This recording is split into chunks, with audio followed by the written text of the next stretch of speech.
একদিন ইমাম হুসেইন রাদিয়াল্লাহু আনহু নবীজি সাল্লাল্লাহু আলাইহি ওয়াসাল্লামকে জিজ্ঞেস করলেন, ও নানা জান, আপনি বড় নাকি আমি বড়? নবীজি সাল্লাল্লাহু আলাইহি ওয়াসাল্লাম বললেন, আমি বড়। ইমাম হুসেইন রাদিয়াল্লাহু আনহু বললেন, না, আমি বড়। বলুন, আপনার বাবার নাম কি? নবীজি সাল্লাল্লাহু আলাইহি ওয়াসাল্লাম বললেন, আব্দুল্লাহ। ইমাম হুসেইন রাদিয়াল্লাহু আনহু বললেন, এই তো। আমার বাবার মতো বাবা কি আপনার আছে?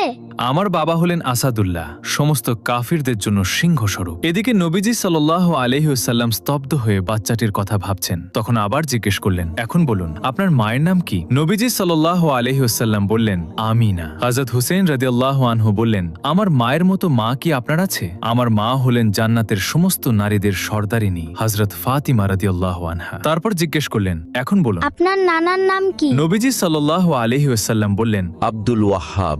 আপনি কি আমার নানার মতো নানা পেয়েছেন? আমার নানা সাইয়্যিদুল আম্বিয়া, রহমাতুল লিল আলামিন। আমার নানা